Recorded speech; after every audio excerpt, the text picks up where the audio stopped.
Shalom, shalom la famille, bienvenue sur votre programme de 7 jours de jeûne et de prière dénommé la restauration de ma famille. Dieu peut restaurer notre famille. C'est un programme que vous connaissez très bien.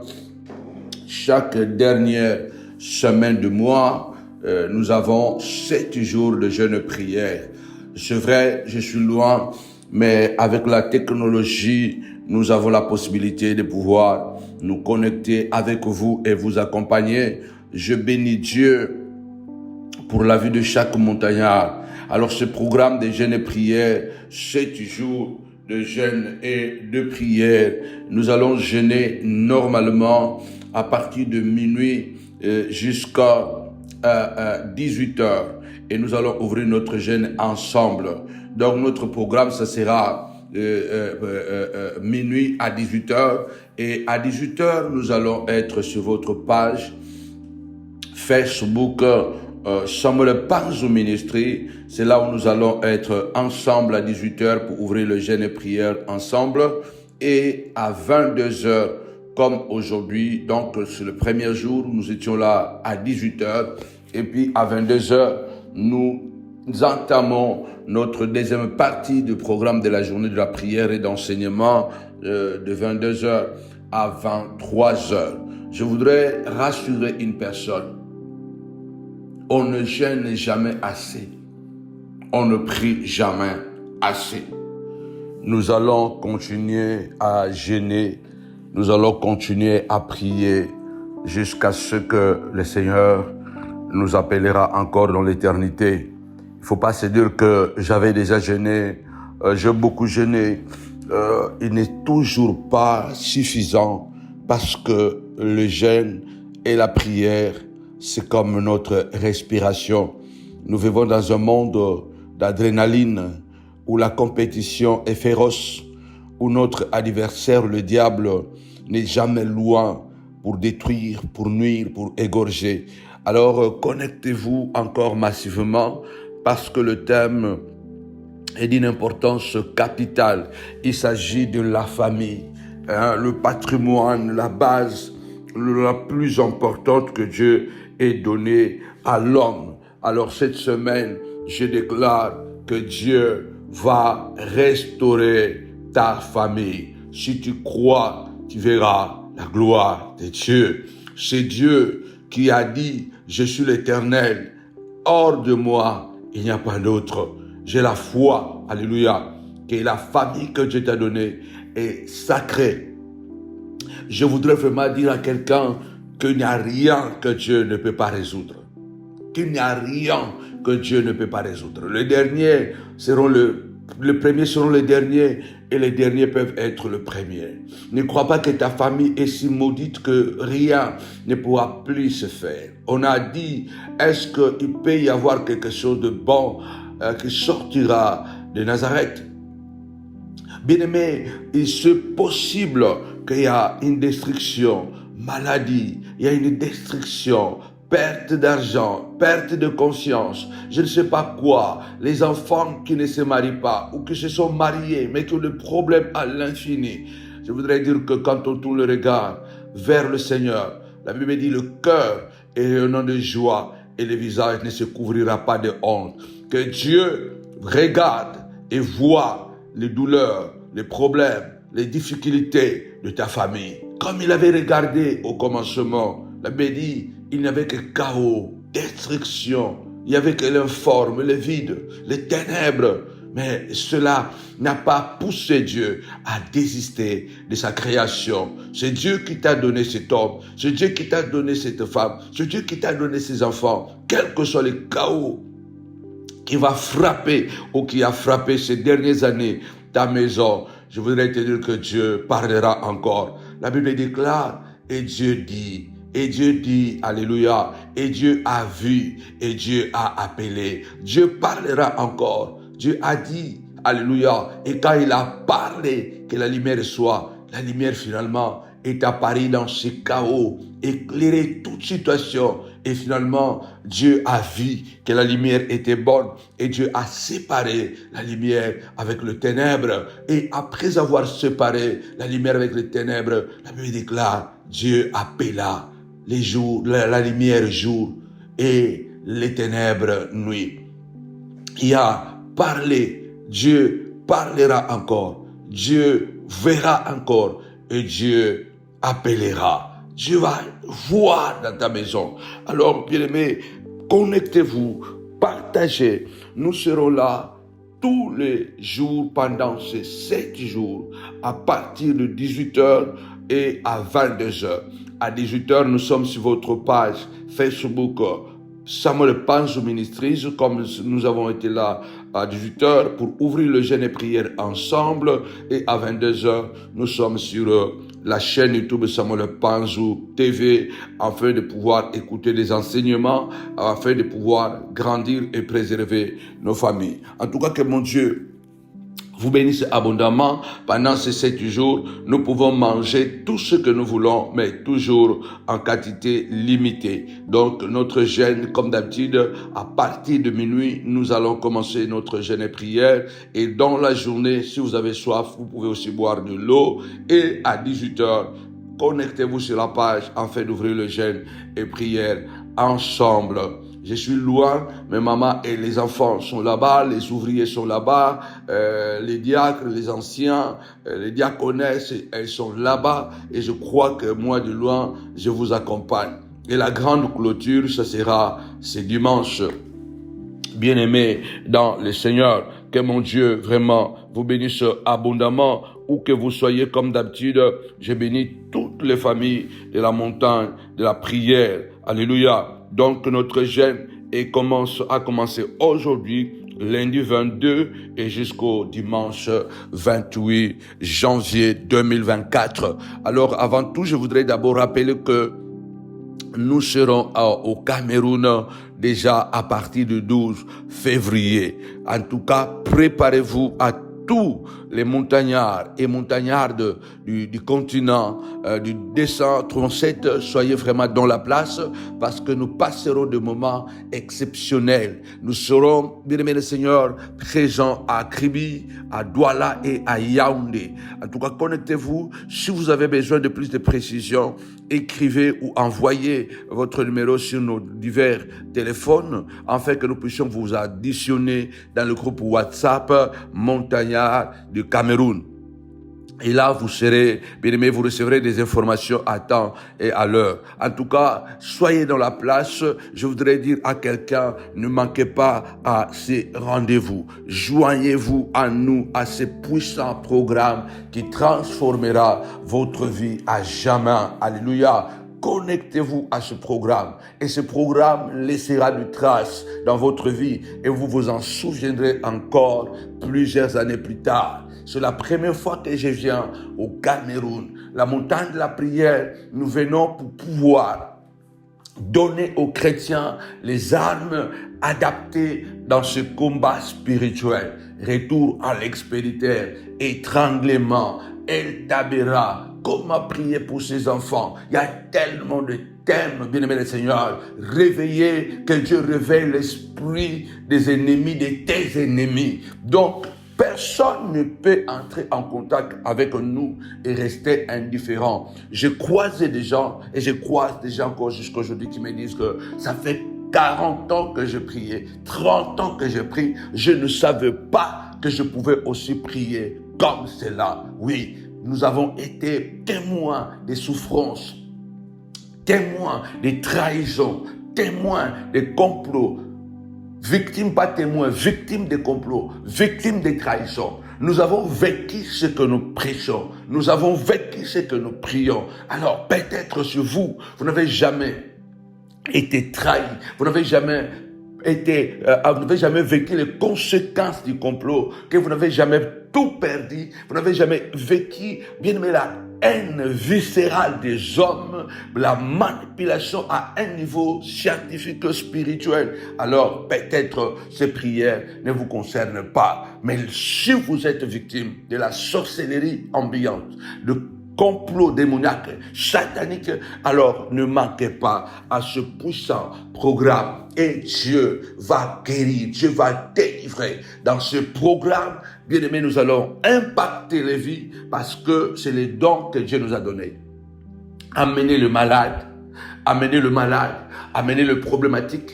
Dans notre ministère, nous voyons de grâce exceptionnelle.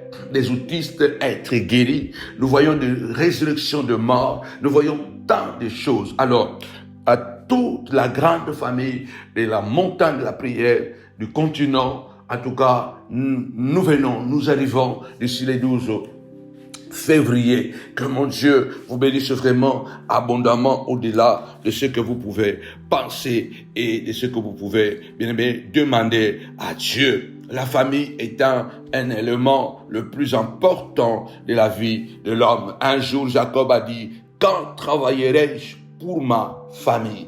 Quand travaillerai-je pour ma maison? Alors, je ne vais pas tout époumoner aujourd'hui. Nous allons démarrer dans le calme et nous allons prendre la vitesse des croisières. Bien-aimés, tout au long de ce programme. Et n'oubliez pas que chaque fin de ce puissant programme de jeûne et de prière de 7 jours à la clôture dimanche 28, venez avec une offrande spéciale afin de pouvoir, n'est-ce pas, sceller ce programme avec une offrande. Que mon Dieu vous bénisse abondamment au nom puissant et glorieux de Jésus-Christ, notre Seigneur et notre Maître. Nous allons continuer à revenir avec ce thème. Tapez-moi 5 fois la famille et encore la famille. Il est très important de bénir Dieu pour la famille que Dieu t'a donnée, pour la famille, pour les enfants, pour le mari que Dieu t'a donné. C'est très important de savoir que l'homme naît, grandit, meurt dans la famille. La famille, c'est la structure la plus importante de notre existence sous le soleil. Et nous savons combien le diable combat les familles. Les familles sont malades, les familles sont en conflit. Les parents sont en conflit avec les enfants. Les enfants sont en conflit avec le parent, les sœurs en conflit avec le frère en conflit avec le sœur. C'est l'œuvre du diable parce qu'il sait que s'il pénètre la famille, il peut, alléluia, déstabiliser et détruire plusieurs personnes dans la famille, dans leur vie existante, dans leur vie sur cette terre. Que mon Dieu vous bénisse abondamment. Pendant ces 7 jours, nous allons nous efforcer à vous apporter vraiment les enseignements qu'il faut afin de pouvoir vous amener encore, vous plonger dans la parole de Dieu. La Bible déclare, si l'Éternel ne bâtit, celui qui bâtit travaille en vain. Si l'Éternel ne garde, celui qui garde veille en vain. En vain, on se lève très tôt le matin pour se coucher tard la nuit et manger le pain des douleurs. Mais il donne autant à ses enfants pendant leur sommeil. Si l'Éternel ne bâtit, cela veut dire que quand on parle de bâtir, on se réfère directement d'abord à une maison. Et vous devez savoir que quand on parle d'une famille dans la Bible, on parle d'une maison. Quand on parle d'une maison, on parle d'une famille. À la base, comme je dis, les sous-thèmes que je puis partager avec vous ce soir, comment Dieu peut résoudre le problème de ma famille. Et nous allons donner des réponses et des pistes ce soir. Tapez-moi 5 fois révélation, révélation, révélation. Je prie au nom puissant et glorieux de Jésus-Christ de Nazareth. Que Dieu soit le bâtisseur de votre foyer, de votre famille. Que Dieu soit l'architecte, le constructeur. Alléluia. Que Jésus soit l'ingénieur. Alléluia. Celui qui a choisi le bon matériau, le bon matériel, afin que la maison soit vraiment solide. Alléluia. Il a choisi l'homme qu'il t'a donné. Il a choisi la femme qu'il t'a donné. Il a choisi les enfants qu'il t'a donné. Parce que nous constituons tous un socle, n'est-ce pas? Une maison est construite par les matériaux, alléluia, des constructions. Alors, chacun de nous est une pièce dans ce puzzle qu'on appelle la maison. Donc Jésus, dans sa préscience en tant qu'ingénieur, celui qui a choisi exactement les enfants qu'il t'a donné, celui qui a choisi exactement la femme qu'il t'a donné, le mari qu'il t'a donné, celui qui a choisi exactement l'homme qu'il t'a donné, celui qui a choisi exactement l'emplacement où vous devez construire. C'est lui le bâtisseur. Dieu est le bâtisseur. Dieu est l'architecte. Jésus est l'ingénieur. Et le Saint-Esprit, il est le contremaître qui fait que il prend le dessin. Il prend le dessin de l'architecte et puis après, il prend le matériel, n'est-ce pas, que l'ingénieur a choisi par rapport au terrain et l'architecte, avec les ouvriers, les anges, construisent la maison. Alléluia. Je prie au nom puissant et glorieux de Jésus-Christ, les Nazaréens, que le main de Dieu, les mains de l'Éternel, pas la main, les deux mains de Dieu, alléluia, qui construit cette maison, alléluia, soit toujours permanente, parce que il a dit, si il bâtit, alléluia, une maison, personne ne peut la renverser. Personne ne peut la renverser. Et s'il garde une maison, personne ne peut pénétrer cette maison et détruire sans que lui-même puisse se permettre. Et quand lui, il permet, il sait toujours qu'à la fin, nous allons triompher. Je prie que Dieu, pendant ces 7 jours, puisse bénir toutes les familles de la terre et surtout en particulier les familles de la montagne de la prière.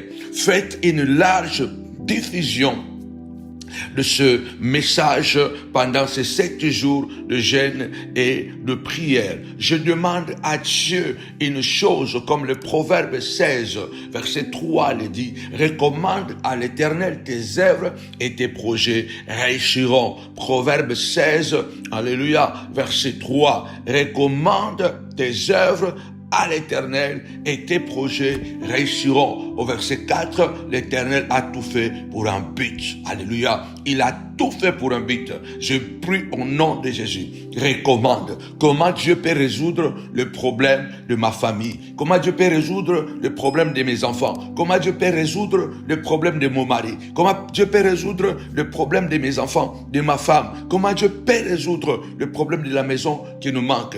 Dieu a dit, il est le Dieu de la famille. Il est le Dieu de la famille. À celui qui n'a pas une famille, il donnera une famille. À toi qui n'as pas encore une famille, toi qui n'es pas encore marié, toi qui n'as pas encore des enfants, mais tu as de frères, tu as des sœurs. Je prie le Seigneur que Dieu te donne aussi une famille. Alléluia. Recommande ta famille à l'Éternel. Mets à lui ta conscience et tu verras que Dieu sera au rendez-vous et que tes projets, les projets que tu as pour tes enfants, les projets que tu as pour ton mariage, les projets que tu as pour ton mari, et au nom puissant de Jésus, ces projets réussiront. Ces projets réussiront, alléluia, parce que Dieu a tout fait pour un but, le but de Dieu pour ma famille, que nous ne continuons pas à pleurnicher, que nous ne continuons pas dans le bas-fond, mais que nous puissions, alléluia, arriver au sommet, afin de dire que Dieu est capable de prendre quelqu'un de bas-fond et l'amener au sommet. Dieu a un but pour moi. Dis avec moi, Dieu a un but pour mes enfants. Dieu a un but pour mon mari. Dieu a un but, alléluia, pour la santé de ma maison. Dieu a un but, alléluia. Et le but de Dieu est qu'il a dit, le projet que j'ai pour toi sont des projets de paix, de bonheur et non pas de malheur, afin de te donner un avenir et de l'espérance.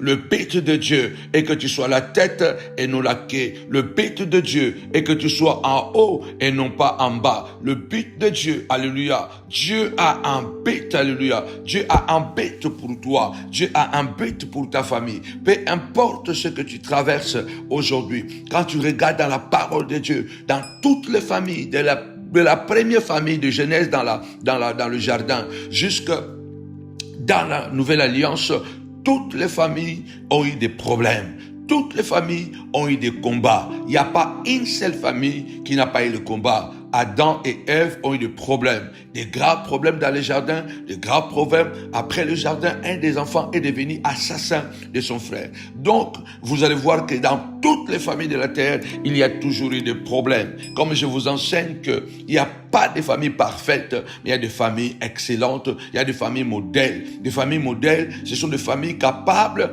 de garder la crainte de Dieu, malgré la vallée de l'ombre et de la mort, malgré la nuit qui tombe dans la famille, malgré les problèmes, malgré les difficultés. Ils sont capables de s'unir et de relever les défis et de passer de l'autre bord. Au nom puissant et glorieux de Jésus-Christ, ce soir, ce matin, ce midi, alléluia, je voudrais encourager quelqu'un. Je vais lire un premier verset.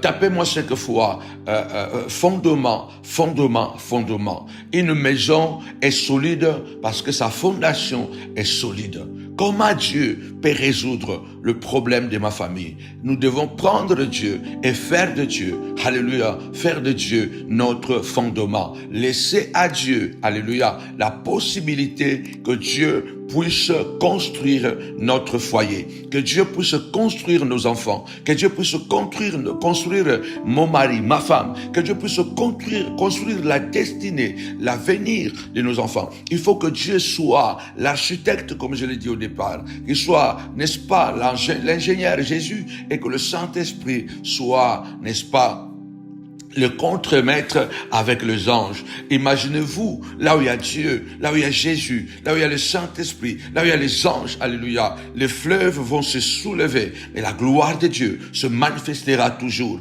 parce que là où se trouve Dieu, même si le vent souffle comme dans la barque continuera à naviguer. Je demande à Dieu que ta barque, que ta famille, malgré les intempéries, continue à marcher, à aller dans la direction de la grande alléluia, que les maladies s'arrêtent au nom puissant et glorieux de Jésus-Christ, dans le nom puissant de Jésus. Matthieu chapitre 7. Je vais lire à partir du verset 22. Je saute. Matthieu chapitre 7 à partir du verset 24. Bon, à partir du 21, pour une bonne compréhension. Matthieu chapitre 7, verset 21 jusqu'au verset 27. Ceux qui me disent Seigneur, Seigneur, n'entreront pas tous dans le royaume des cieux, mais celui-là, celle qui fait la volonté de mon Père qui est dans les cieux. Plusieurs me diront en ces jours-là, Seigneur, Seigneur, n'avons-nous pas prophétisé par ton nom? N'avons-nous pas chassé des démons par ton nom? Et n'avons-nous pas fait de miracles par ton nom? Alors je leur dirai ouvertement, je ne vous ai jamais connu. Retirez-vous de moi, vous qui commettez l'iniquité. L'iniquité, ça part dans la direction de la perversion. Nous avons dans le péché, nous avons plusieurs nuances. Nous avons la rébellion, nous avons la désobéissance et nous avons aussi, n'est-ce pas, l'iniquité. Et l'iniquité va vraiment dans le sens de la perversion. Ça veut dire que ce sont ces péchés graves et gravissimes, en fait, n'est-ce pas? Ces péchés-là qui vont à l'encontre de la nature. Ce péché qu'on appelle les péchés contre la nature. Donc des choses normalement qui ne doivent pas se faire, mais que si nous arrivons à faire ces choses, alors même les actes les plus sublimes, prophétiser, guérir le malade, ne serviront à rien devant Dieu. Tu peux être un bon père, tu peux être un bon pasteur et être un mauvais père. Tu peux être une bonne chrétienne et être une mauvaise mère. Tu peux être un bon prédicateur, une bonne prédicatrice et être une mauvaise épouse. Et être une mauvaise femme. Et être un mauvais mari. C'est pourquoi, quand je dis comment je peux résoudre le problème de ma famille, c'est de mettre Dieu au centre. Or, Dieu commence d'abord dans la famille. Je prie vraiment, parce que dans chaque famille, il y a toujours quelque chose que nous devons résoudre. Il y a toujours quelque chose qui ne va pas. Alors, cette semaine, je prie que la restauration continue dans notre vie. Au nom puissant et glorieux de Jésus-Christ. Tapez-moi 5 fois la restauration, la restauration. Quelle maman tu es, pour tes enfants. Quelle femme tu es, quelle épouse tu es pour ton mari. Quel mari tu es pour ta femme. Quel mari, quel papa tu es pour tes enfants. Quel est le rôle que tu joues dans ta propre famille? Parce que Dieu ne va pas compter seulement ce que nous faisons à l'église, mais Dieu va beaucoup plus compter ce que nous faisons à la maison. Parce que la famille, la maison, c'est la cellule de base de toute l'existence humaine. Si les familles sont malades, les églises sont malades. C'est pourquoi nous demandons à Dieu cette semaine, Seigneur, c'est possible, Seigneur de gloire, de ramener cet enfant qui est sorti de la maison, de le ramener à la maison, de le ramener à la raison. Si l'enfant prodigue était revenu à la maison, parce que papa avait toujours son cœur, malgré le bêtise, malgré le mal que l'enfant avait fait, le père avait toujours son cœur pour son fils. Et le cœur du père qui pleurait chaque jour et qui regardait toujours à la fenêtre, a fait que cet enfant, un jour, la conscience est revenue et il a dit, pourquoi je souffre avec de cochons? Pourquoi je crève de faim? Pourquoi je fais mal à mon père? Pourquoi je vis avec des prostituées? Alors il a décidé, il a dit, je retournerai chez moi. Donc c'est possible que la restauration ait lieu. Il est possible que Dieu restaure cet enfant qui est sorti de la maison. Mais il faut que le cœur du père et que le cœur de la mère soit un cœur pour l'enfant, soit un cœur pour Dieu, soit un cœur de responsabilité. Il faut que le cœur du papa soit véritablement un cœur d'un père, un cœur qui pleure, un cœur qui a engendré. C'est un cœur qui s'attache à sa création. Il est très important de comprendre qu'il est le même hier, aujourd'hui, éternellement. Hier, nous avons eu un cours époustouflant à l'église. Ce n'était pas une prédication, c'était un cours formidable. Et je vous invite encore d'écouter ce que je suis en train d'enseigner aujourd'hui et surtout d'aller encore réécouter le message d'hier, qui était la clôture de notre 3 jours de jeûne et prière sur les autels et leur pouvoir. C'était percutant. La restauration des autels renversés par Satan. Il est très important que le peuple de Dieu comprenne que notre marche avec Dieu ne sera jamais facile, mais elle sera possible parce qu'elle sera toujours parsemée des embûches. Puisqu'il est écrit, notre adversaire, le diable, rôde comme un lion rugissant, cherchant qui dévorer. Au verset 24 de Matthieu chapitre 7, il est écrit, c'est pourquoi quiconque entend ces paroles que j'ai dit et le met en pratique sera semblable à un homme prudent et qui a bâti sa maison sur le roc. Pardon. Je prie, tapez-moi 5 fois, la prudence, la prudence, la prudence. Je prie vraiment au nom puissant et glorieux de Jésus-Christ que tu sois un père prudent. Tu veux que Dieu puisse résoudre le problème de ta famille. Sois un homme prudent, un mari prudent, une femme prudente, une mère prudente, une épouse prudente, un papa prudent. Parce que souvent, on n'est pas assez prudent et nous permettons à l'ennemi de pénétrer notre famille et de les détruire. Tu peux être une maman prudente pour les enfants, mais tu n'es pas une épouse prudente pour ton mari. Il faut savoir qu'avant les enfants, il y avait d'abord ton mari. Tu peux être un papa prudent, mais tu n'es pas un mari prudent. Parce que souvent dans nos familles, quelquefois il y a une grosse erreur qui se fait. Quand les enfants naissent, on commence peut-être à regarder beaucoup plus les enfants comme si la femme était venue comme une machine de distribution. Elle est venue, on a mis la carte bancaire et puis on a tapé le code, les billets sont sortis. Une fois que les billets sont sortis, je prends le billet, je m'en fous de la machine. La femme n'est pas une machine de distribution à monnaie. La femme est une partie intégrante de ta vie, de ta famille. Le mari n'est pas un appareil de reproduction, maman. Cela veut dire que parce que je suis venu, j'ai accouché mes enfants, je vais verser mon amour vers l'enfant, monter les enfants contre contre mon mari pour que les enfants demain puissent seulement appartenir à moi. Tu es en train de creuser une tombe pour toi-même parce que tu es une femme insensée et imprudente. Tu es un papa insensé et imprudent parce que une fois qu'une famille se constitue, cette famille devient unie. Pas possible de le séparer. Pas possible. La douleur de l'un, c'est la douleur de l'autre. Alors, le Seigneur est en train de dire, celui qui écoute la prière, qui écoute l'enseignement et qui le met en pratique, il est semblable à un homme prudent qui bâtit sa maison, sur le roc. La pluie est tombée, les torrents se sont venus, les vents ont soufflé, se sont jetés contre cette maison et elle ne point tombée parce qu'elle était fondée sur le roc.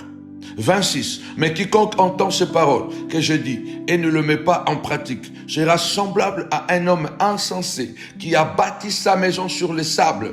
La pluie est tombée, les torrents se sont venus, les vents ont soufflé et ont bâti cette maison.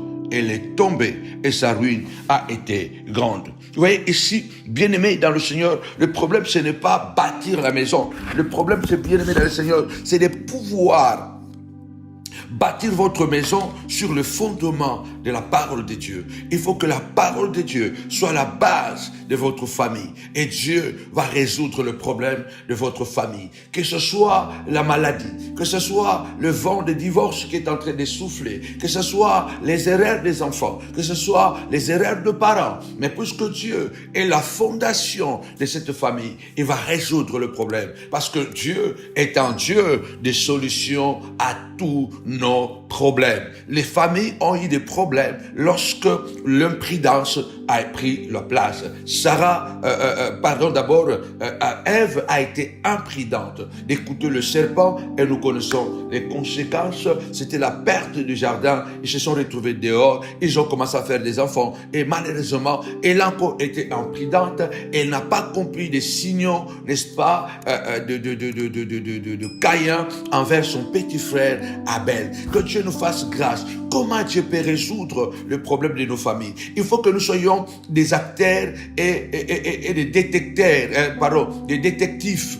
Et les mamans, les détectives, nous devons être très prudents. Le Seigneur a dit, c'est l'homme prudent, celui qui écoute la parole et qui le met en pratique, c'est un homme prudent. Tapez-moi 5 fois la prudence. Regarde, Ève n'est pas prudente dans le jardin. Elle n'est pas prudente parce qu'elle avait déjà entendu que le serpent est l'animal le plus risé. Mais néanmoins, Ève a donné son oreille au serpent et nous connaissons les conséquences. Ils se sont retrouvés nus. Après, ils ont perdu le jardin. Ils ont perdu leur première famille. Ils ont perdu leur premier emplacement. Et c'est ainsi que, puisque Dieu qui était la base, Dieu a intervenu. Je prie le Seigneur, puisque c'est Dieu qui est à la base de ta maison. Il se peut que tu aies été imprudente. Papa, tu as été imprudent. Et je demande à Dieu que Dieu intervienne. Lève ta voix et dis, Seigneur de gloire, alléluia. Ève a été imprudente. Oui, Saint de gloire. Alléluia. Mais puisque tu étais la base, la fondation, le roc sur lequel la famille, le foyer, la maison d'Adam et Ève étaient fondées, Seigneur de gloire, tu étais descendu dans cette famille et tu as résolu le problème. Descends aussi dans ma famille. Seigneur de gloire, le diable est venu. Jésus a dit, les vents vont souffler. Les torrents vont s'abattre avec violence. La pluie va tomber avec violence, mais la maison va résister. Ta famille va résister contre le mal que le diable est en train d'envoyer. Ma famille va résister contre les vents et marées. Ma famille va résister car il est Dieu et le Dieu est le rocher de ma famille. Lève-toi, dit Saint de gloire. Tu as dit, heureux l'homme qui ne marche pas sur le conseil des méchants, qui ne s'assoit pas en compagnie de moqueurs, mais qui trouve son plaisir dans la loi de l'Éternel. Il est comme un arbre planté près d'un courant d'eau, dont le feuillage ne se flétrit pas, et tout ce qui le fait réussit. Seigneur de gloire, que ma maison soit comme cet arbre planté près d'un courant d'eau, papa. Que la sécheresse soit loin de ta famille.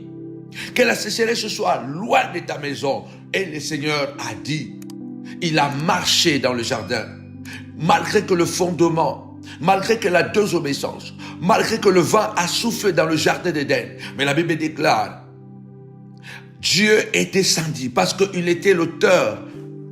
Faites en sorte que Dieu soit toujours à la base de nous, de nos activités, de nos souhaits, de nos projets familiales. Toi qui n'es pas encore marié, fais en sorte que Dieu soit le fondement. Associe Dieu dans ce parcours de combattant pour fonder ton mariage, fonder ta famille. Toi qui as déjà une famille, qui sait que tu l'as, demandez cela à Dieu. Demande à Dieu.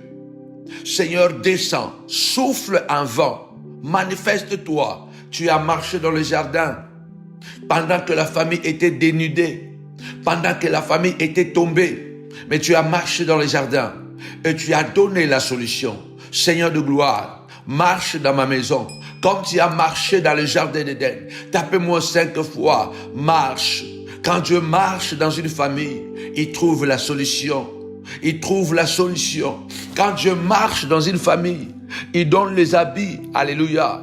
Il va te vêtir, toi qui es nu.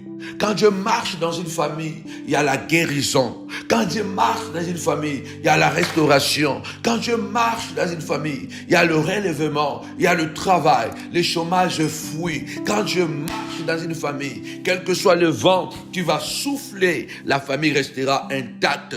Ta famille ne tombera pas. Déclare que ma famille ne tombera pas. La Bible déclare, la famille a été secouée parce que Ève a été imprudente. Que tu sois prudente. Adam n'a pas été assez prudent de veiller sur sa femme. Il n'a pas été assez prudent parce que c'était sa responsabilité aussi de veiller sur sa femme. C'est pourquoi dans une famille, l'homme doit veiller sur sa femme, la femme doit veiller sur son épouse. Et ensemble, nous devons veiller sur nos enfants. Et une fois que les enfants commencent à devenir aussi, à grandir, on doit donner aussi à nos enfants la responsabilité de veiller sur le parent.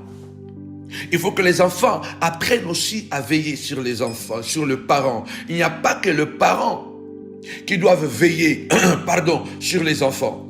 Il faut que les enfants commencent à grandir. Nous devons responsabiliser les enfants. Nous devons responsabiliser les enfants et dire que avoir une famille, ce n'est pas une mince affaire. Une mince affaire, non. Parce que avoir une famille, c'est un grand défi. Avoir une famille, c'est un défi énorme. Oui. Les enfants doivent apprendre qu'ils ont aussi la responsabilité de veiller sur leurs parents. Parce que je crois, dans le psaume 127, je crois, il est écrit, voici,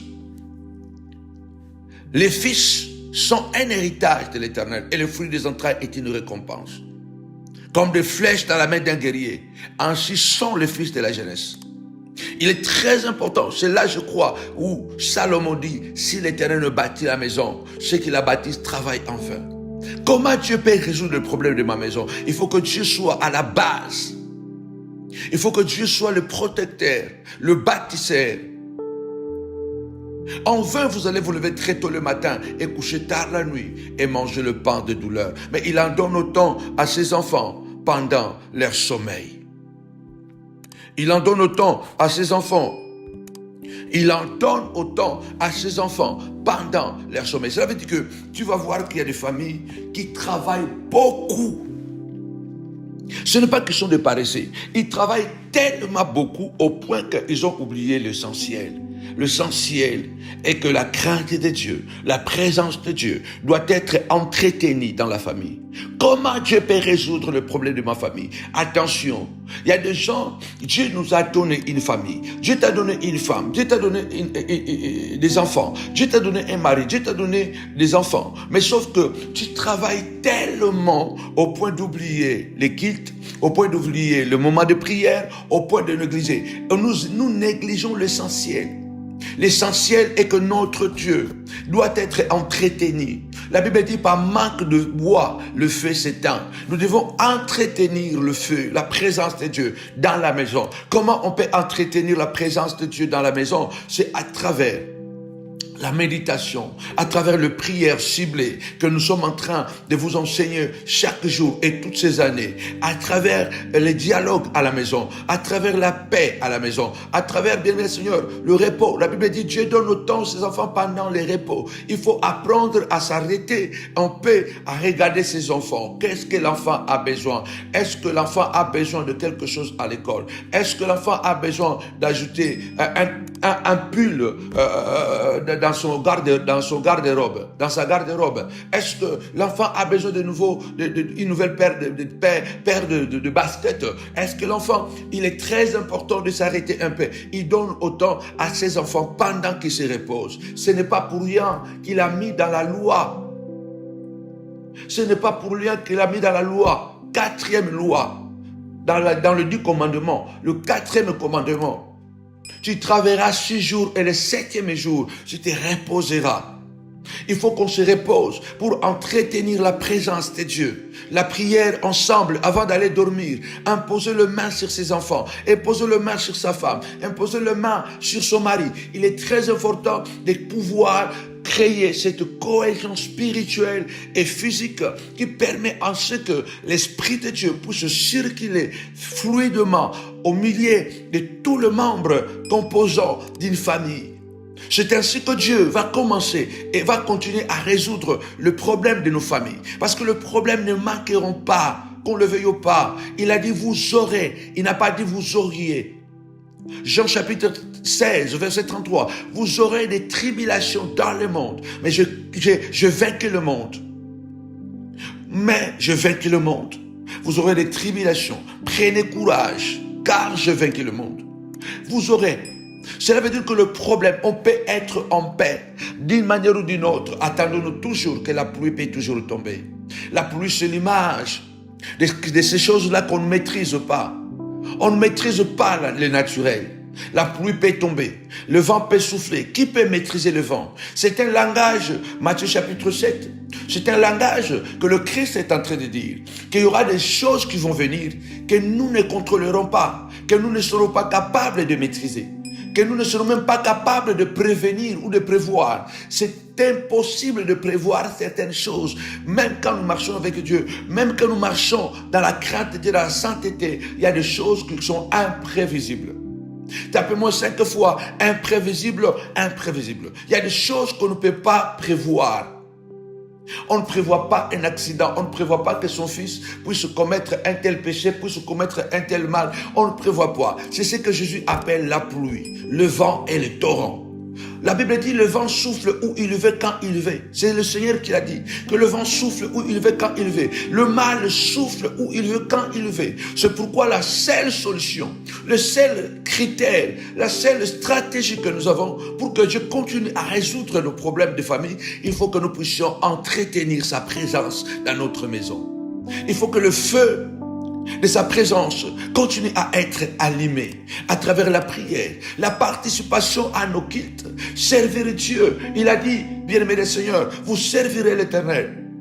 Vous servirez l'Éternel. Donc votre maison, vous servirez l'Éternel. Et l'Éternel bénira votre pain. Il bénira vos eaux. Et il éloignera la maladie de votre maison. Il éloignera la maladie de votre famille. J'ai bien dit, quand la Bible parle de la maison, elle parle de la famille. Quand la Bible parle de la famille, elle parle de la maison. Vous ne pouvez pas dissocier ces deux mots. Alors quand il est écrit dans Exode, je crois, 23, 25, que vous servirez l'Éternel, et l'Éternel en retour, il bénira votre pain, il bénira votre nourriture, il bénira le travail de votre main, et il bénira vos eaux, il bénira votre boisson. Il bénira vos entreprises, mais en plus, il éloignera la maladie de votre famille.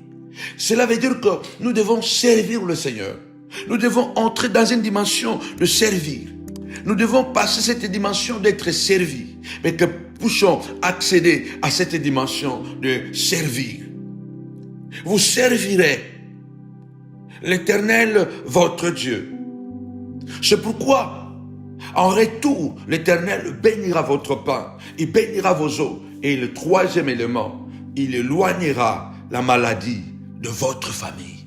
Lève-toi, dit Seigneur de gloire, je vais te servir avec passion. inculquer à mes enfants comment te servir. Parce que servir Dieu permet à Dieu d'intervenir dans notre foyer. Servir Dieu permet à Dieu d'intervenir dans notre famille, d'intervenir dans notre maison, d'intervenir dans la vie de nos enfants. C'est ainsi que Dieu, nous donnons à Dieu le couloir, nous donnons à Dieu une autoroute de pouvoir entrer dans notre maison et de pouvoir intervenir quand il veut, comme il veut, parce que nous entretenons sa présence. Sans le bois, le feu s'éteint. Nous entretenons sa présence à travers le sacrifice, dormir par terre. Là, pendant 7 jours, nous jeûnons, nous prions. C'est ça, entretenir la présence de Dieu, afin que Dieu continue à opérer. Il est écrit, Josué a dit, à un moment donné, Israël s'est perdu. Il y a eu des troubles, des confusions, de gauche et à droite. Mais Josué s'est levé, il a dit, choisissez qui vous voulez servir. Mais moi et ma maison, nous servirons l'Éternel. Moi et ma famille, nous servirons l'Éternel. Lève ta voix et déclare, Seigneur, moi et ma maison, moi et mes enfants, peu importe le vent qui a soufflé, peu importe ce qui est arrivé que je ne pouvais pas arrêter ni contrôler, mais néanmoins, puisque cela s'est déjà produit, je sais qu'il y a un Dieu qui a dit, tout est possible à celui qui croit. Tout est possible à celui qui croit, car rien n'est impossible à Dieu. Puisque Dieu est l'architecte de ma maison, puisque Dieu est l'ingénieur de ma famille, Jésus est l'ingénieur de ma maison, puisque le Saint-Esprit et les anges sont à l'œuvre pour que ma famille soit sécurisée. Vois les jours, Seigneur de gloire, cette maladie va sortir, ces problèmes vont tomber. Nous sortirons plus que vainqueurs, parce que le Seigneur a dit, puisque la maison est bâtie sur le roc, le vent peut souffler. Le problème de la sorcellerie familiale, les malédictions jetées à tort et à travers sur vous, les incantations matin, midi, soir seront sans effet tant que Dieu sera entretenu dans notre maison. Ève a été imprudente. 2 fois, elle a été imprudente. Elle n'a pas compris les signaux que son fils Caïn présentait avant de tuer son petit frère Abel. Adam n'a pas capté les signaux. Que Dieu nous fasse grâce, nous qui élevons les enfants, que Dieu nous ouvre les yeux, ce que nous pouvons faire, que nous puissions capter certaines choses. Si on ne peut pas arrêter le vent, si on ne peut pas empêcher la pluie de tomber, mais on peut néanmoins empêcher, bien-aimé del Seigneur, la violence. On peut empêcher les injures à la maison. On peut empêcher la violence de parents envers les enfants, la violence des enfants envers le parent, la violence des enfants entre les enfants. Ça, on peut l'empêcher. On peut empêcher plusieurs choses. Ce que Adam n'a pas saisi, ce que Ève n'a pas saisi. Caïn a tué Abel. Rebecca l'a saisi. Rebecca avait compris que Ésaü était très en colère et il avait promis de tuer son petit frère Jacob, son jumeau. Et la Bible dit, Rebecca qui était prudente, tapez-moi 5 fois, prudente, prudente, prudente. Rebecca qui était prudente, elle a dit à Jacob, attention, ne reste plus ici. Va-t'en chez ton oncle et cache-toi là-bas. Reste là-bas, fais ta vie là-bas, jusqu'à ce que nous verrons clair ici, que ton frère, que sa colère puisse s'apaiser. Et Rebecca a sauvé Jacob. Mais Ève n'a pas sauvé Abel. Comment Dieu peut résoudre le problème de ma famille? Cette semaine, nous allons encore nous amener dans une profondeur, dans une nouvelle dimension. Ève n'a pas sauvé Abel. Et pourtant, Rebecca a sauvé Jacob. Dis Seigneur, aide-moi à sauver Jacob.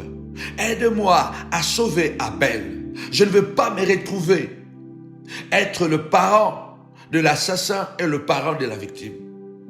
Je ne veux pas me retrouver sans de gloire à choisir entre l'aîné et le cadet.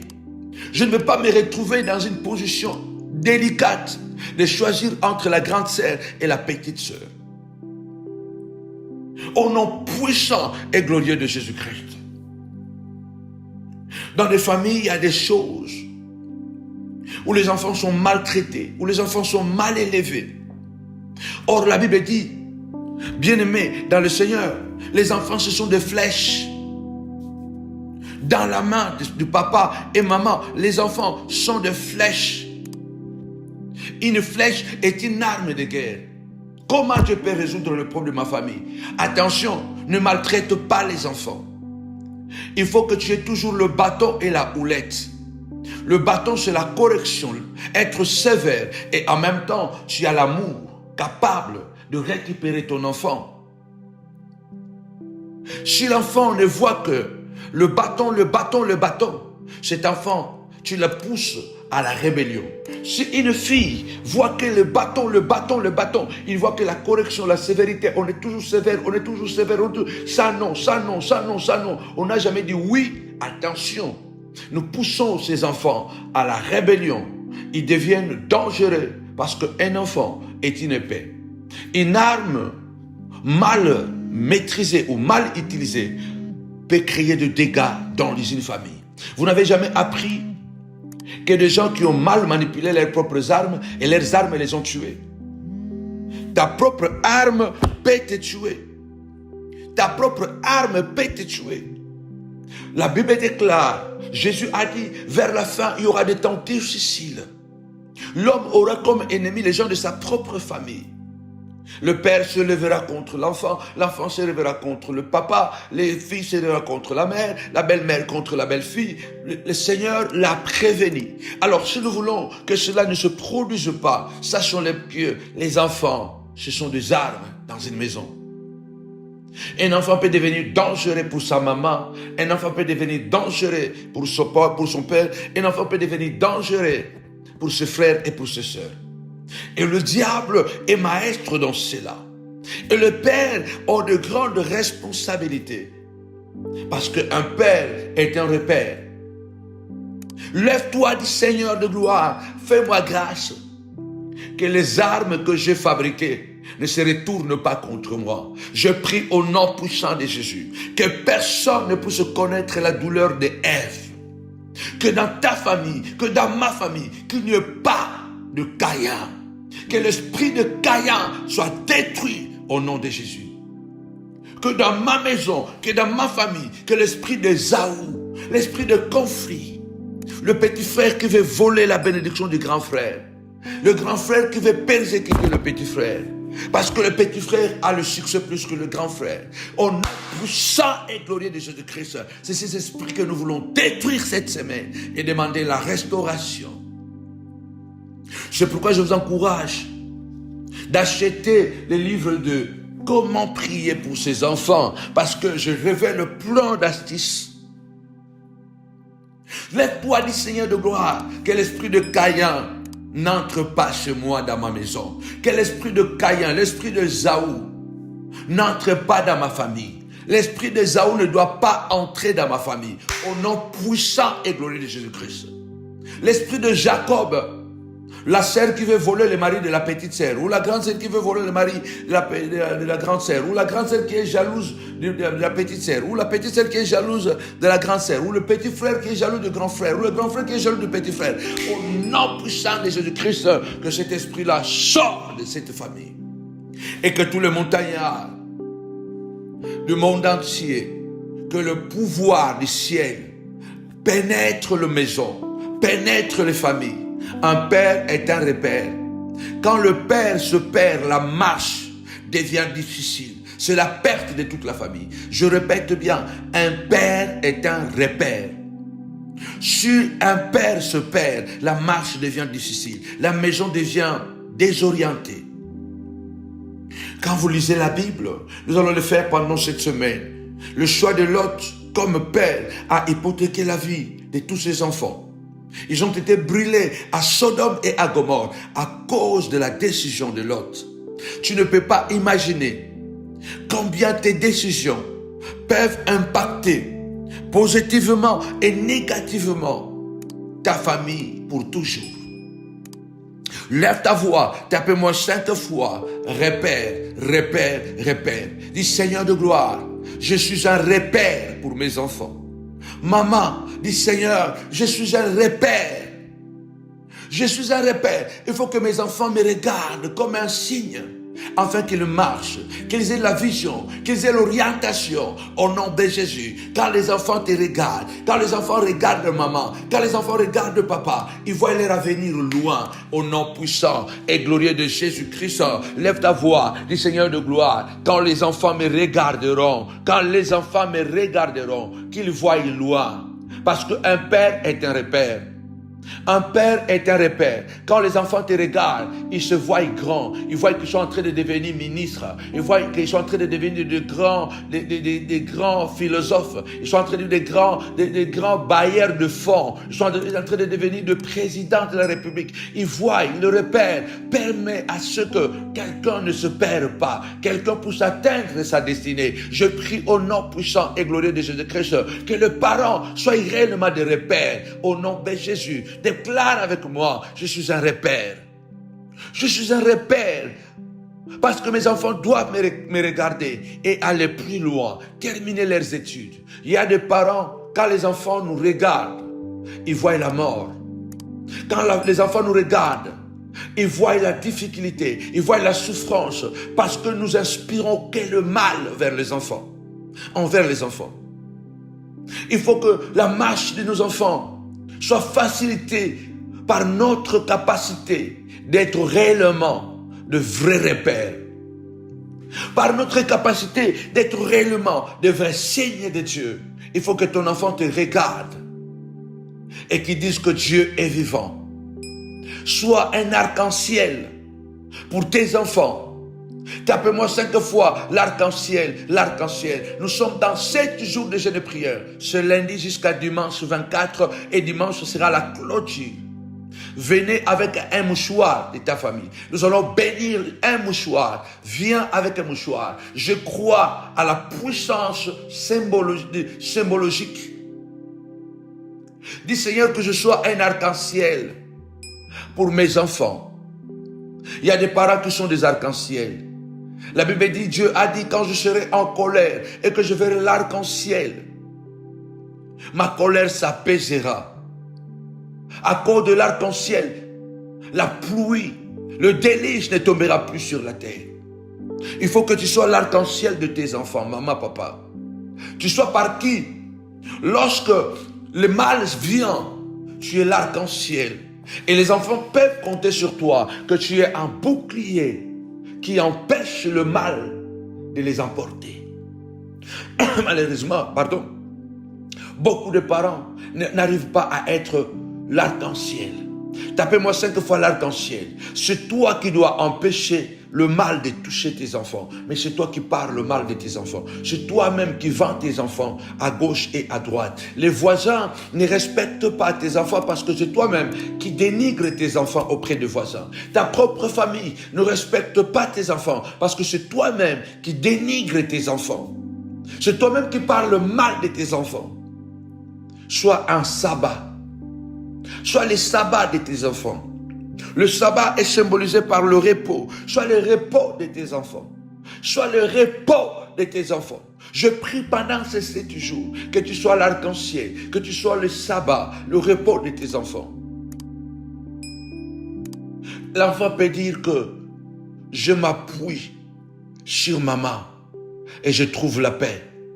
Je m'appuie sur papa, je trouve la paix. Je sais que je peux être agité à l'école, au travail, mais dès que j'entends la voix de papa, dès que j'entends la voix de maman, j'ai la paix. Tu es le sabbat de ta famille. Comment Dieu peut résoudre le problème de ma famille? Il faut que je sois le sabbat de mes enfants. Il faut que je sois l'arc-en-ciel de mes enfants. Au nom puissant de Jésus. Parce que, à l'envers, beaucoup de parents deviennent de Judas, de leur propre maison, de leur propre famille. Les Judas, ceux qui vendent leurs propres enfants, leurs propres maris, leurs propres femmes. Beaucoup de parents sont des serpents qui sont utilisés par les éléments extérieurs. Le serpent était à l'intérieur du jardin, mais il s'est laissé faire.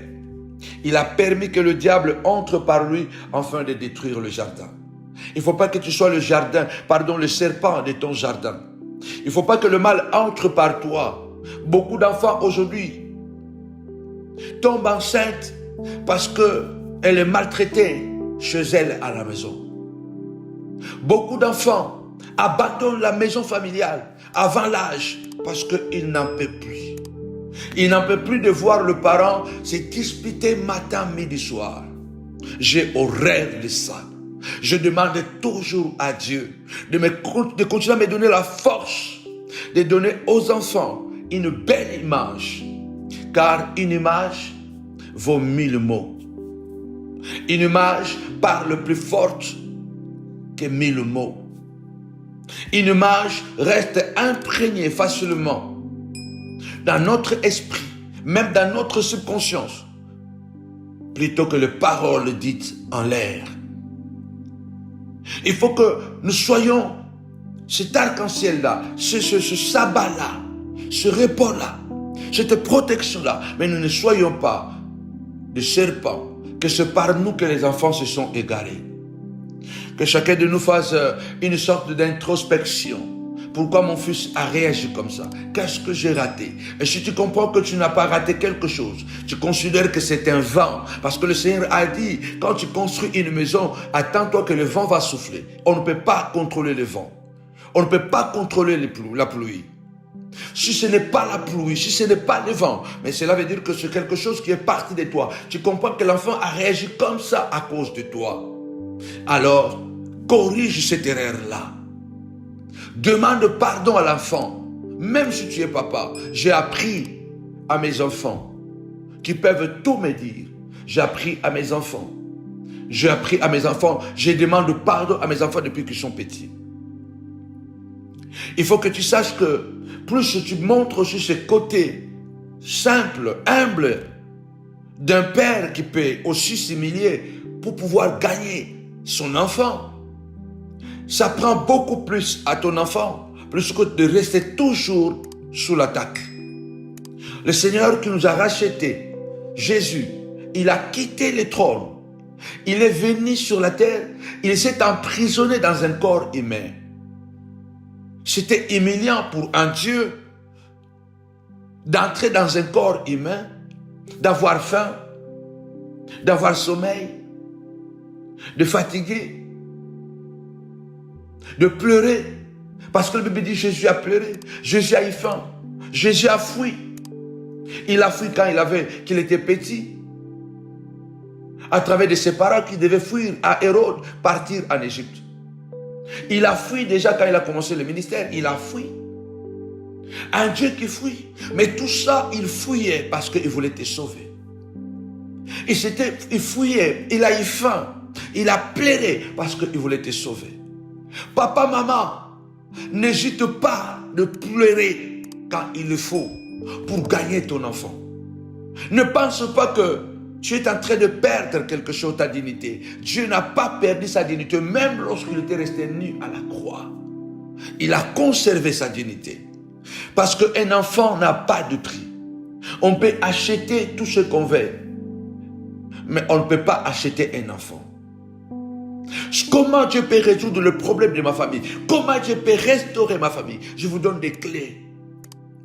Jésus a pleuré pour te gagner. Les enfants, n'hésitez pas. Tu reconnais que tu as commis un tort. Papa reste papa, il reste sacré. Dans le 5e commandement des 10 commandements, il est écrit: tu honoreras ton père et ta mère.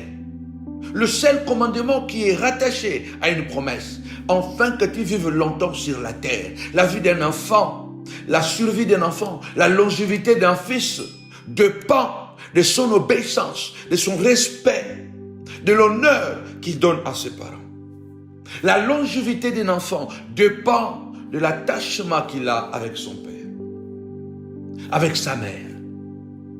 Les enfants, soyez comme l'enfant prodigue. Tu peux reconnaître que je fais du tort à mon père, je fais du tort à ma mère. Tu ne peux pas aller loin en défiant seulement tes parents, en étant toujours en contradiction avec tes parents. Tu ne peux pas progresser facilement dans la vie en te concentrant uniquement à combattre tes parents. L'enfant prodigue a dit, je retournerai chez mon père et je lui demanderai pardon. Et je lui dirai même que je ne suis plus digne d'être appelé ton fils. Je voudrais néanmoins revenir à la maison comme un serviteur. Voilà le temps de l'humilité d'un fils qui vient guérir le cœur de son père. Parce que le père était anxieux. Oh mon fils, est-ce qu'il est mort? Est-ce qu'il reviendra? Il était là en train d'intercéder, de prier. Les enfants, vous ne pouvez pas imaginer combien le cœur de vos parents pleure quand vous êtes en danger. Quand vous n'êtes pas encore rentré à la maison. Quand il y a un problème, là où vous êtes parti. Le cœur d'un père, d'une mère, c'est un cœur fragile à l'égard de ses enfants. L'enfant peut guérir le cœur de son père en reconnaissant le mal qu'il a fait à ses parents. Et tu peux guérir le cœur de ta mère, à revenir. Le père était tellement guéri au point de dire que non, mon fils, la restauration est là. On est restauré parce que tu es venu en vie. Tu n'es pas un serviteur. Tu restes toujours mon fils. D'ailleurs, on change tes habits. On change tes chaussures. On tue le veau le plus gras. Et un grand banquet sera organisé pour toi. On te donne une nouvelle tunique. C'est la restauration de la famille. Un enfant restauré, c'est une famille restaurée. Un mari restauré, c'est une famille restaurée. Une maman restaurée, une mère restaurée, c'est une famille restaurée. Reçois la nouvelle tunique parce que c'est la restauration. On célèbre la restauration. Je lève ma main droite et je déclare la restauration dans ta maison, dans ta famille. Parce que notre Dieu est un Dieu qui peut restaurer. Mais il faut que nous puissions entretenir sa présence dans notre maison. On doit entretenir la présence de Dieu dans notre maison. Sans le bois, le feu va s'éteindre. Tu as commencé avec Dieu, mais aujourd'hui Dieu se trouve dans quelle position? Dieu était le premier. Il est écrit dans, je crois, Psaume 37. Fais de l'Éternel tes délices, et l'Éternel te donnera ce que ton cœur désire. Fais de l'Éternel ta priorité, et l'Éternel te donnera ce que ton cœur désire. Te donnera ce que ton cœur désire. Confie-toi à l'Éternel. Mets à lui ta confiance et l'Éternel agira. Confie-toi à l'Éternel. Au verset 25, il est écrit, David dit, j'ai été jeune, je vieillis. Je n'ai jamais vu un juste abandonné, ni sa postérité mendiant du pain. Il parle de la famille. Aucune famille ne peut être abandonnée tant qu'elle restera dans la justice de Dieu. Mais fais de l'Éternel tes délices. Dieu était le premier. Dieu était la priorité. On ne dormait jamais sans que nous puissions prier ensemble. Aujourd'hui, chacun dort et prie dans son côté, dans son coin. On mangeait tout le temps ensemble. Aujourd'hui, chacun mange dans son coin. Chacun mange à sa façon. Il faut toujours, parents, insister, même quand les enfants sont coincés dans leur chambre et que peut-être ils sont là-bas très des tidias et tout ça, à l'heure de la table, criez toujours à table. Parce qu'il y a des choses qui se passent à table qui ne se passeront jamais ailleurs. À table, c'est le lieu des échanges. À table, c'est le lieu de solidification de liens familiales. Il y a des choses qui se passent naturellement. Parce que lorsque nous consacrons la nourriture de notre table, nous invitons le Seigneur à manger avec nous. Et pendant que nous sommes en train de manger, ce que nous mangeons là, sanctifié, béni par le Seigneur à travers la prière, entre dans nos corps et il nous unit.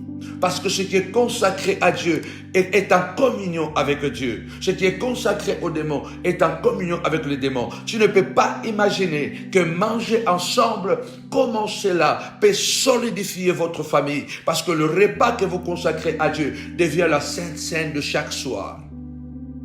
Tapez-moi 5 fois la communion. La communion, c'est là où se passe la restauration.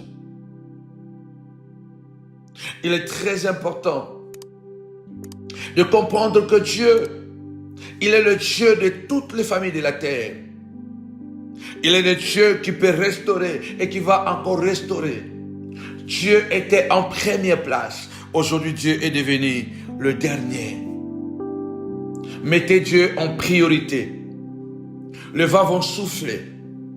Nous avons partagé Matthieu chapitre 7, verset 21 jusqu'au verset 26. Le vent va souffler. Les torrents vont s'abattre. Mais la maison reste intacte. Le vent, ce sont les problèmes que nous ne pouvons pas contrôler. Vouloir ou pas, le problème arrivera dans nos familles. Vouloir ou pas, Satan cherchera à pénétrer nos familles. Soyons prudents, bâtissons sur le roc. Et Dieu résoudra le problème de nos familles. Bâtissons sur le roc. Soyons prudents. Comme Rebecca était prudente. Ne soyons pas comme Ève, l'imprudente. Il n'a pas été prudent. Lorsque le serpent s'est levé, elle n'a pas été prudente. Lorsque Caïn avait des mauvaises intentions. Que Dieu nous fasse grâce. Que nous soyons des arcs-en-ciel de nos familles. De sabbat et non pas de serpent et non pas de Judas. Que Dieu nous fasse grâce. Que nous continuions à allumer le feu. Je voudrais clôturer ce soir pour vous encourager à être là ce dimanche à la clôture. Le Seigneur me dit, c'est la période où le Seigneur est en train de remplir. Il y a une période de remplissage. Tapez-moi 5 fois remplissage. Remplissage. Dieu est en train de remplir de famille, de remplir de sa présence, de son onction. Nous devons imbiber. Plus encore. Parce que le moment difficile arrivera encore. Et nous devons avoir le réservoir plein. Ce dimanche, nous allons clôturer. À Noisy-le-Grand, à Novotel de Noisy-le-Grand, invitez une personne. Ne venez pas seul. Invitez quelqu'un. Bien-aimés, vous ne pouvez pas imaginer qu'une âme que vous amenez au Seigneur, combien Dieu vous rend en retour. Ne venez pas seul, invitez un voisin, invitez un ami, invitez une connaissance. Amenez quelqu'un ce dimanche, afin qu'il voie la main de Dieu. Dieu est au rendez-vous. À la montagne de la prière, nous savons que Dieu parle et Dieu agit. Alors nous sommes là, c'est notre premier jour. Nous sommes là, 18h, 19h, sur votre page Facebook Samuel Panzo Ministries. Et 22h, 23h, nous sommes là, sur votre chaîne YouTube Samuel Panzo TV. Pendant 7 jours, de lundi jusqu'à dimanche, nous aurons des sessions. On peut manger ce qu'on veut, mais mangeons avec modération. Que mon Dieu bénisse chaque famille de montagnards, partout où vous êtes, au nom puissant et glorieux de Jésus. Vous êtes bâtis sur le roc. Vous êtes des hommes et des femmes prudents. Le vent va souffler, les torrents vont s'abattre, la pluie va tomber, mais la famille restera soudée. L'insensé est celui qui bâtit sur les sables, parce qu'il n'a pas su entretenir la parole qu'il a reçue. Il n'a pas su entretenir la présence de Dieu dans sa maison. Il a construit, mais il construit sur les sables. Et lorsque les événements inattendus, imprévisibles, arrivent dans notre vie, c'est là où nous nous effondrons. On peut gérer certaines choses et certaines choses non. Non, on peut tout gérer. Même le vent, même la pluie, même les tempêtes, on peut tout gérer. Et la maison restera intacte.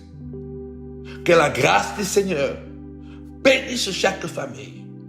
Lève ta voix, du Seigneur de gloire. Je construis sur le roc.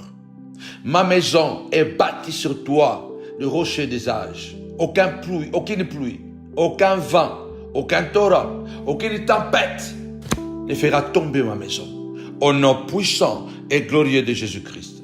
Amen. Oui, avec Jésus, c'est toujours possible. Avec Jésus, c'est toujours possible. Quel moment exceptionnel dans sa présence.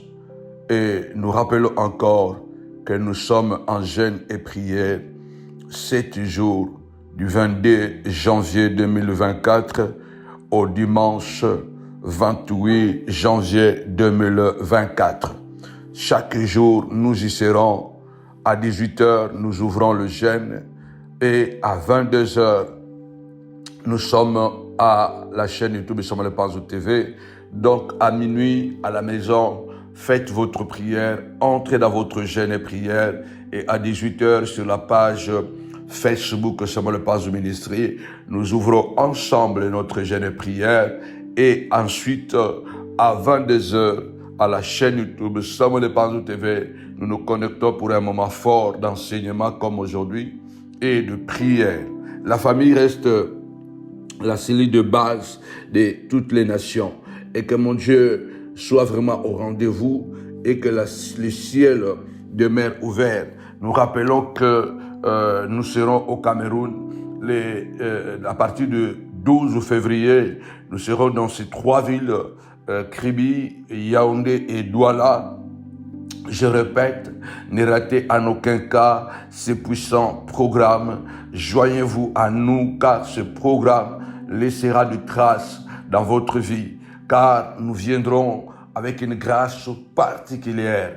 Personne n'est jamais entré en contact avec nous et n'est pas être affecté. Il y a des guérisons, des miracles et que surtout votre manière de prier va changer car nous donnons aux chrétiens des armes appropriées afin de pouvoir prier le Seigneur. Beaucoup me disent toujours que 20 ans, 30 ans que je suis dans la foi, je ne pensais pas que je pouvais prier comme cela. En fait, c'est une révolution mondiale. Aujourd'hui, le monde entier a compris que la doctrine de retour à l'expéditeur, c'est une doctrine qui était cachée dans les âges passés aux chrétiens et que nous avons eu la grâce, nous avons été victimes de cela. Dieu a voulu que je sois victime de cette méchanceté afin que je puisse avoir la révélation et l'audace de pouvoir prêcher ce message sans tabou. En tout cas, parce que je l'ai vécu, les choses que j'ai vécues ont poussé, alléluia, Dieu a me révélé cette manière de prier. Et je bénis Dieu parce que la doctrine de retour à l'expéditeur transcende les clivages. Il y a des musulmans, il y a des bouddhistes, il y a plusieurs personnes, bien aimées, tous bords, pratiquent cette prière et cette doctrine.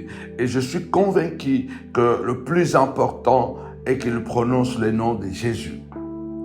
Et je suis convaincu que prononcer déjà le nom de Jésus dans la bouche de quelqu'un, il y a une puissance qui se dégage.